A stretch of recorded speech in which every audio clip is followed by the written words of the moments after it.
Hi. Sorry, this took a little longer. Take two, because the other one, there was no sound, so I hope this one has sound. Okay, this lesson is on transformations. And the word transformations we talked about were like, I was like, what hit movie sounds like that? And then they were like, Transformers. And that's so true, because Transformers transform. They shift shape, and how they do that, how Optimus Prime, he becomes Optimus Prime, or he becomes a big rig, and how he does that is that things slide, so they translate. If you notice, these things are rotating when they're making all those noises. That's actually my favorite part of the movie, when they're going. And so things are rotating, things are reflecting, they're flipping, and things are dilating, because dilating means to get large, or on the opposite, to shrink. So we're going to use those definitions to help us figure out, when we look at things on a graph, whether they are translating. And it doesn't always have to be on a graph. It can just be in space, and they could ask us if it's translating, rotating, reflecting, or dilating. And so translating, one way to recognize that is, see, when we dance, the electric slide, we slide to the left, slide to the right, right? We do just slide. My body is still facing the same way. That's called the orientation. So when your orientation doesn't change, that's a dead giveaway that it is a slide. So this monkey's face is still facing you, and it can slide forward, it slides back, but its face is still facing the exact same way, and so its orientation didn't change. For a rotation, watch what happens. His face is facing you, but it changed. It's now not looking at you from the same direction. That is what we would call a 90-degree turn, or a quarter turn. It's 25% of the way around, because all the way around would be 360 degrees, right? So then the monkey, that's a rotating, so turning, like turning a doorknob, right? That's rotating. And then reflection is where you flip. So watch the monkey's face. So we pretend like this is a line of reflection, because it should always have a line of reflection. So he's going to flip. Look at there. Look, you can't even see his face anymore. So in reflection, things happen. They're not facing the same way at all. Then there's dilation.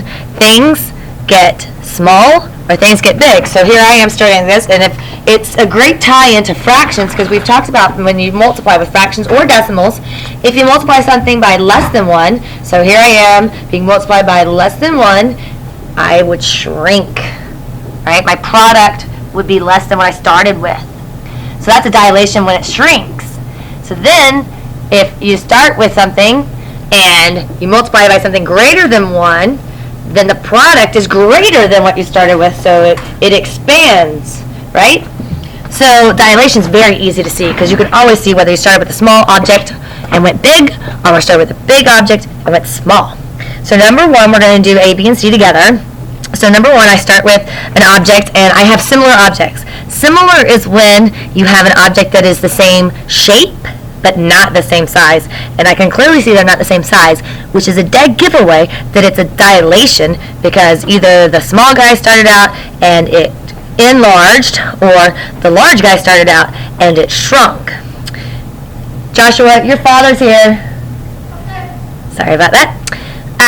B, you have that picture, and it looks like it just fell to the side. So what happens if I just fell to the side? Did I flip? Is that flipping? No, flipping would be flipping like that, right? Turning its back toward you, flipping around. So, or flipping down. So if I just fell, that's called rotating, like I turned a doorknob, right? So B is a rotation. And again, it's not a translation, because it didn't slide anywhere. C is a square, and I don't like C, because a square looks the same. It's all equal on all sides. And so I don't like C, because C could be one of many things. It's the only thing it can't be is a dilation, because it didn't start big and get smaller, vice versa. But the square, if I rotated it, guess what? It looks, if I rotate it this way, it falls, it looks the same. Looks the same. Looks the same. I slide, looks the same. If I reflect, looks the same. So the reason why I don't like the square is because they didn't mark it. Like, they should have had a pre-image and showed you it, like marking the top or something, saying like, this is what it started with. What I mean by that is, if I took the square and I put some kind of like dot at the top, and if I do this, then guess what? It just slid. That dot is still at the top, isn't it? If I did this, you know that you can't even see the dot anymore, so you know that you reflected the dot. If I did this, see, you can tell that I've rotated the dot. So that's what I mean by marking it. They should have marked the square some way to let us know. So C, I actually would argue that it could be rotation, translation, or reflection, because since the square's not marked, it could be any one of those things. Number 2, I'm going to do A with you. You have this figure, and you have congruent figures. Congruent means exact same shape, exact same size. That doesn't mean anything about facing the same way. You can tell those are the exact same shape, exact same size. However, which means dilation's out, right? No enlargement, no shrinking. So then I think, okay, is this a reflection? Did this flop over to the side? No, it's not facing. Those 2 points would face each other if I flopped it over. If I flopped it down, it would still be facing the same way, but it would be looking the same, but down in this other quadrant, because you can see the 4 quadrants. Instead, it looks like I took that nose and I turned it, which means if I turned it, it's a rotation. So number 2 is a rotation. 2A is a rotation. So far, that's what we've got. And again, some of these are going to have arguments, but you're going to have to be able to justify your argument of what you think it is. Some of these only fit one way, and some of these, though, could have arguments. You have to justify that argument. So we're going to go ahead and move on. You're going to do the rest of those yourself. And we're going to move on to number 4. Number 4 says, which of these shows an example of a translation? So translation, remember, means to slide. So which one of these just slid? And its orientation didn't change. So this triangle, did it just slide? Points facing the same. These are equivalent points here. Here. I got the points in the same place. This point's not in the same place. It's like it flipped. Oh, okay, so that's a reflection. C. I don't know what's going on with C. See, this point would be like this point, and I didn't rotate it to get there. I didn't reflect it. It's like I'd have to do 2 transformations or something. This is the same way. Like, did I rotate this guy? Did I take this in and just drag it around? Like, whoop, right? Well, that's not a translation because the orientation is completely changed. So again, the orientation, look, this point's up here, now it's down here, so you know the orientation changed. So look, this was the only one where the orientation didn't change and it just slid over, which means that it's a translation. So A, 4 is A. 5, you've got that T, and it's asking to fall to the left, which is 1/4 of a turn, just 1/4 of a turn. So if you take that T and make it fall over, would this piece be over here, or would it be over there? Oh, that's right. That would be falling to the right, wouldn't it, if it went the other way? This would be a 180-degree turn, rotating, all the way upside down. Then you have the one that with this facing that way.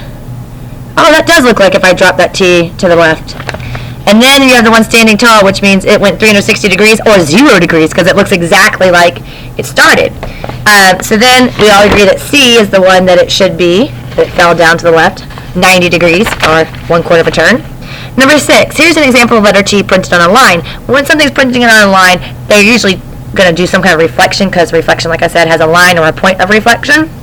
So suppose each of these letters were printed on a line. Which of them would look the same after reflection? So Q.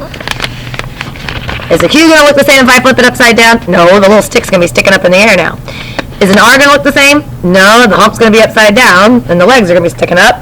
Is an X going to look the same if I have a line underneath of it and I just flip it over that line?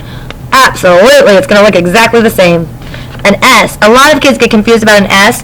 A true S, its top part is smaller than the bottom. Its bottom is obese compared to its top. It's a little rounder on the bottom, a little bigger on the bottom than it is on top. So a true S, if you reflected it, then it would end up small, big, and right now this is small, big up top, and it would end up with a big part on the top and small on the bottom because you would have reflected it. So the S is, a true S is not going to be able to be reflected. So the answer is C as in cat, the X, right? Number 7, what is the least number of 90-degree turns to the right, for the letter T to return to the position it started from? Oh, well, that kind of helps us, because it doesn't matter whether we're going right or left. We can actually use our picture over here, right? It's going to take the same amount. So, but if I fell to the right, I would be here, agreed? So that would be 1/4 turn, or 1 turn. And then if I did it again, if I turned again, 1/4 of a turn, I would end up here at 180 degrees. Then if I were here and I went another 270 degrees, I would be here. And then to make it all the way back around to the standing up T, I would have had to turn it 4 times, 4 quarter turns. Well, that makes sense. 4 quarters is 1 whole. So 1 whole turn. So it's going to require 4 turns to get back to the way it started to look like a T, the way it's supposed to. So that would be D as in dog. Number 8. A square is turned to the right. What part of a full turn is needed to make the square look the same as when you started? Again, you know I don't like this question. Did they tell me that has a point, the top is marked with a dot, and so the top, you would know what it is? No. So, here's a square. If I turn this square a quarter of a turn, there's a quarter of a turn. Looks exactly like what I started with, so technically I've got the same thing I started with. If I took 2 turns, okay, well, that looks like it's the same square. And then if I do it 3 times, it's still the same square. So I don't like this question because they don't signify, again, that I have a starting point that would help you get to it. It just says, though, that the square is already turned to the right. So what you're assuming is that the square is turned to the right. So if I marked my square, it's turned to the right. How many would it take to look the same as when I started? Would it take 3 turns? 1 turn? Half a turn? So again, it's a square. I don't like it at all. So actually, I would accept A, B, or C. And D, is there one that can't be an option? Because if I only turn it to fit the way, it's going to be like catacornered, like that. You guys would call it like a diamond. And that's not a rhombus, because remember, well, a square can be a rhombus, though, right? So now you're on your own, and there's not that many questions to do. And this sheet, there's only 2 questions on this side because it took so much room to make the question. So there's only 2 questions on this side. And there are 3 questions on this side to answer, and that bottom one got cut off. But if you notice, it's all of the transformations: reflection, rotation, translation, and of course, what's missing? Dilation. And you can see that it starts with a D, so if you need to, write the word dilation there as an option. And if you forget, you can go back and look at that first page with those definitions of the translation, rotation, reflection, and dilation. Again, dilation should be the easiest one to see. So I hope you have a great weekend, and I hope you have a great Derby day. Tomorrow is the running of the Kentucky Derby, so I hope you have a great Derby day as well.